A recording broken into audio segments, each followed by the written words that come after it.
Hello! Today I would like to talk about my experience in fostering these two dogs.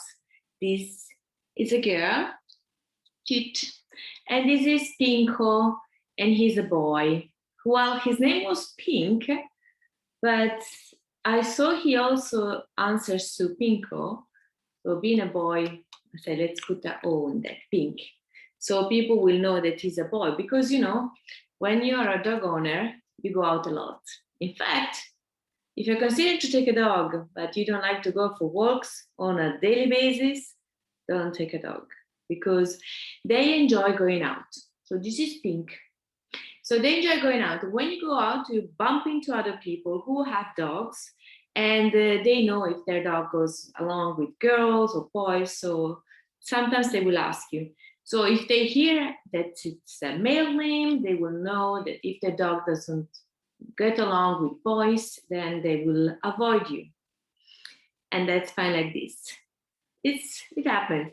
Some dogs don't like other dogs, some dogs don't like male dogs, some dogs don't like specific dogs, some dogs don't like female dogs, and some dogs are scared of everything. Like the girl here, she barks at everything, at people, bikes, children, motorbikes, other dogs, and butterflies. So if you're wondering what happened to this little boy, we don't know about the injury. I had them since January, and the history, it's very, nobody knows what happened to his eye. Certainly was a trauma. Oh, what a beautiful yawn. Was a trauma, but we don't know how it happened. In fact, the same side that the eye is missing, also his ear is floppy.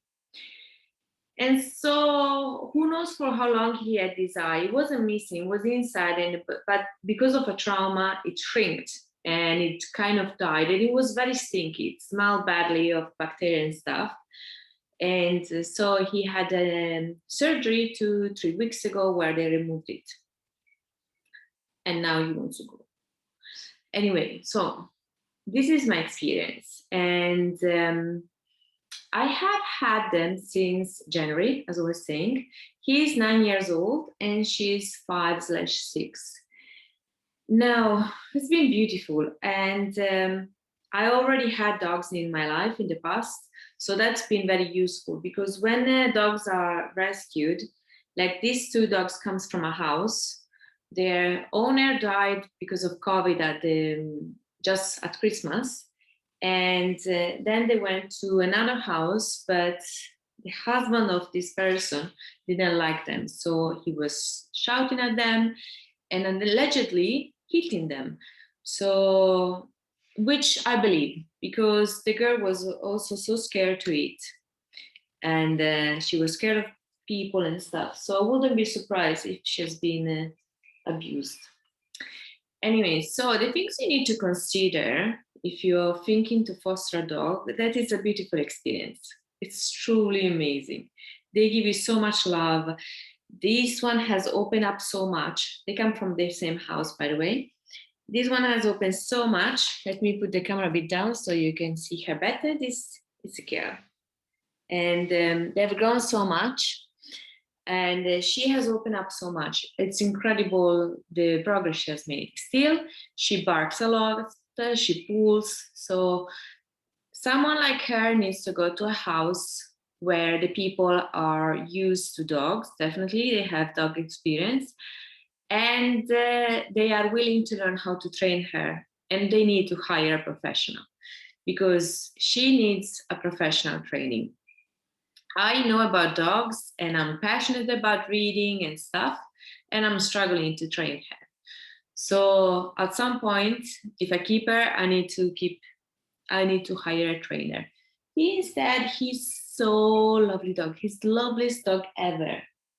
And I can't believe that he struggles so much to find his forever home. He now has found his forever home.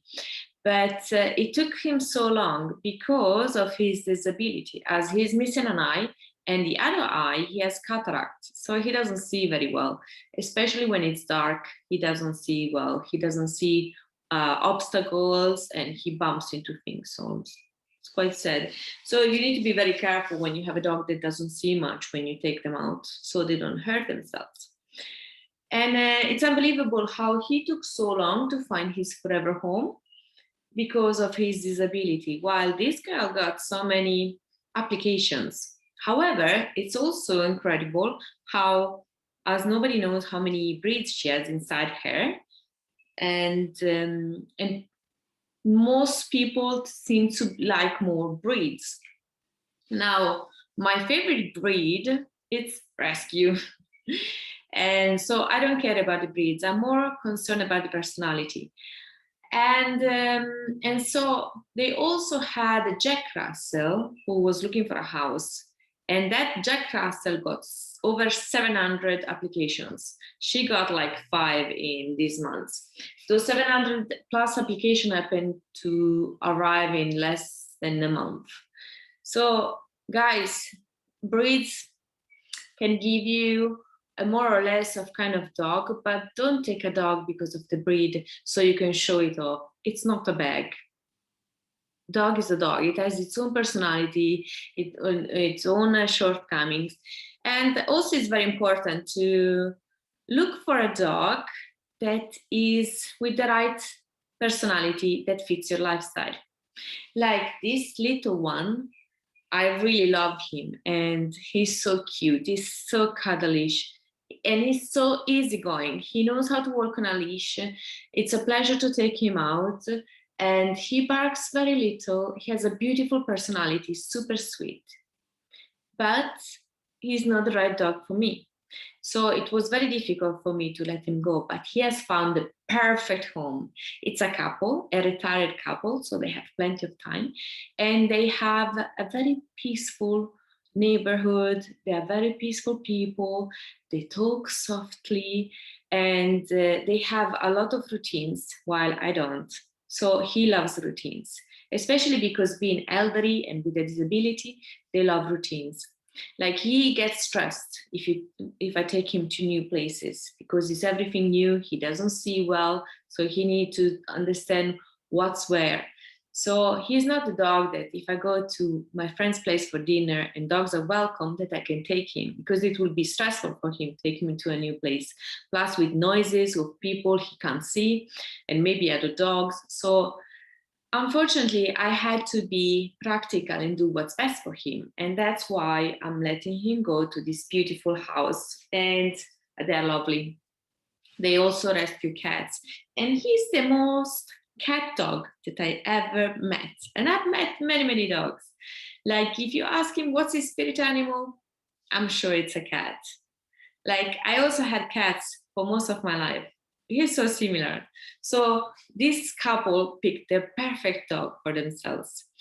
And also another thing why he's not right for me is because he has short legs. And I do love to hike here and there. I'm not a regular hiker because I'm quite chilled and laid back. But when I go to the mountain, which I have no interest to go Everest or I don't know, some high mountain, I'm not that extreme. I literally like to walk and have a pleasant walking in the woods, in the mountain, but nothing uphill, nothing extreme. And this girl, she can go for miles and miles with me. Like she can walk for 2 hours with no problem. I think also more, but I don't think I've ever done more than 2 hours hiking since I had her. Did we? No, I don't think. She just say no. So she's a hiker when it's need to be, but also she can chill and be on the sofa with me when it's more like an easy day. But she's a dog that needs to run, and ideally she would like to run once a day at least. So it's important that you consider these factors when taking a dog, that you need to leave the house 3 times a day. If you have a garden, twice is more than enough, but 3 is minimum if you live in a flat. Yeah, I heard people that tell me, oh, well, my dog can hold his pee and poo for 16 hours. The fact that they can do that doesn't mean that they should. I'm sure in 16 hours, you go to the bathroom multiple times. he just complains as well. Like he's very, so you go to the bathroom multiple times in 16 hours. So why would your dog need to hold it? And even if you have a garden, you need to still take them out because they enjoy sniffing the smells of other dogs. And as some people used to say, I call it is the pee mail. They like to smell other dogs' pee and poo because in that there is a lot of information. They can understand what the dog ate, if he's well, if he's happy, if he's stressed. So there's a lot of information, and that's what they enjoy. And plus, they get stimulated to do their own number two and peas. So even if you have a garden, it's important you take them out at least twice a day because they need to have that activity. And plus, the garden becomes part of the house for them. So they don't want to poo in their own house. So you're lucky if they pee, but poo, they like to do it outside. And so this is why if you like to stay home and you don't like to leave the house on a daily basis, don't get a dog. Because pets are beautiful, they give you so much love, but in exchange, they need food from you, exercise, love, and safety. And vet bills. So they are expensive. Dogs can be quite expensive between food and vets. So it's an expense. But if you love them, you of course you spend money for them. But yes, consider that they are going to be an expense. Like in the US, they have checked that it's needed like around $100 per month for a dog, or on an average. Plus, if a dog is smaller, it will cost you less because they eat less. If they're bigger, the bigger they are, the more they eat. However, vets tend to charge you per visit. So it's usually $50 or £50 or €50, no matter which size of animal you bring. So expenses, you need to consider also the financial side of the thing, but it's worth it. If, however, you are not someone who likes to stay outdoors so much, then consider another animal, maybe a cat. Cats can live well indoor. Now, I understand people who say cats shouldn't live in a flat, and I agree, because cats love to explore. However, you can rescue a cat that's never been outdoors. As I have a house with a garden on the ground floor, I've been to a rescue place and they explained to us why they would not give us a cat. Because all their cats they had over 30 cats. None of those cats have ever seen, as far as they know, a road, a car, a dog. So it was very important for them that those cats went to flats.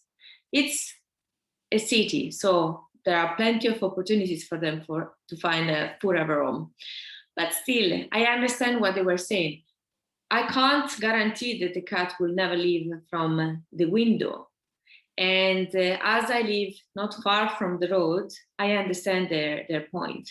So if I ever adopt a cat, it's going to be a cat that understands how do they need to behave outside and how they need to behave indoor. Now, talking about again the breeds. The breed can give you a guidance on their personality and character.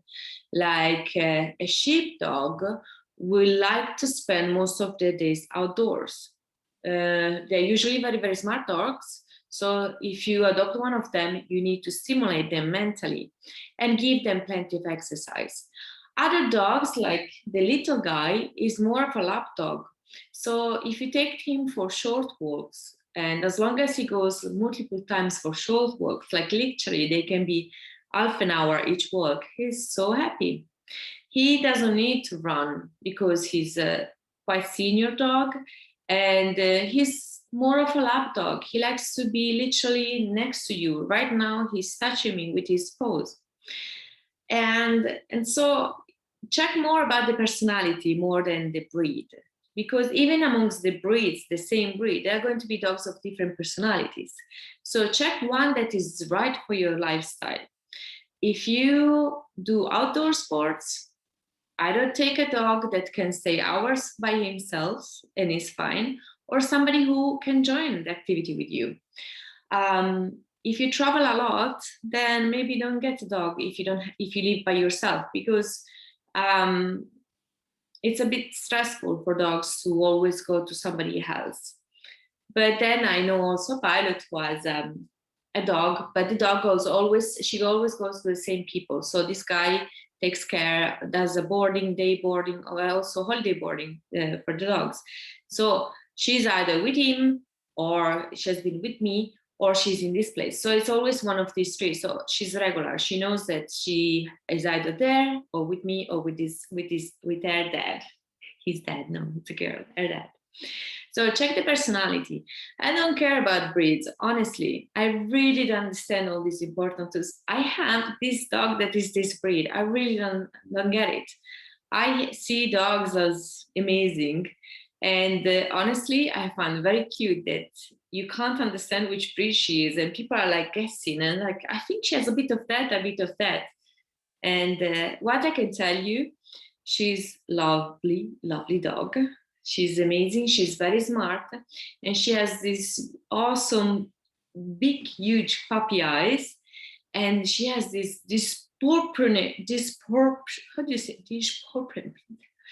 very big ears for her head. So a lot of people think she's a puppy because, you know, puppies have big ears and big eyes because their weight and their face catch up with the ears and eyes. While she doesn't, like, she has stopped growing because she's 5 years old, which is around 35 in human years. So she's fully grown. And she has these big ears. She looks like a bat. In fact, sometimes I call her a bat. The only thing is, unfortunately, she doesn't eat mosquitoes. And when I go to Milan is full of mosquitoes in the summer. And, you know, bats eat mosquitoes and other bugs. And so we should put bats back in Milan, actually. They should help them come back. Also, Africa, they see them as pests, but with the malaria problem, I think bats can help them to keep the malaria number down. Anyway, so yeah, a lot of people have been taking dogs because of the pandemic, because they felt lonely and stuff.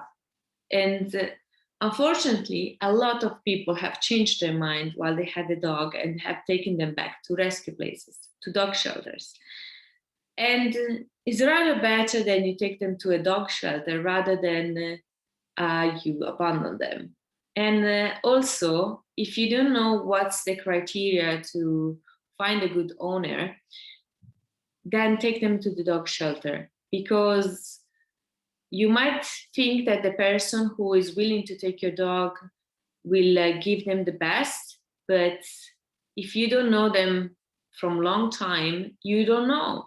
And they might be in the highest, they might be talking with the heart, but a dog shelter, a rescue place, will ask the right questions to the person who's going to adopt the dog, and they will see if the person is ready, if they are willing to take responsibility. Because remember, a dog is for life, all his or her life. As a cat, I'm just talking about dogs because now my experience today, I'm talking about my experience about this fostering these two dogs.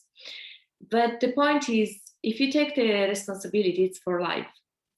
And so you need to really think about this through, because they are going to live, unless you take a senior, 5, 6, 10 years. And if you take a puppy, usually you can check with the breeds, but usually smaller breeds live longer years than the bigger ones. But I've met the owners with the big dogs, and the dogs are 12 years old. Or the person, the couple who is going to adopt the little one, their dog died and she was a big size. She died at 20 years old, 20, which is approximately, I've been told, it's more or less 7 human years for every dog year. But the vet told me that she might be like 94, 96. So it's not exactly 7 years per year, but But yeah, she was very old and she was a big sized dog. That's why they're very happy to take a little one so they can lift it easily. But so the years are not never known. Usually big breeds live less years than the smaller one, but you never know. And so when you take the responsibility of a dog, it's for his or her life. And just remember, they're going to give you so much back. They just need from you safety, that you treat them well, that you make them feel safe and never abuse them. You need to give them food. Yes, he agrees. Pay for their vet bills, make them exercise, and play with them, spend time with them. Thank you for watching. Talk to you soon. Ciao.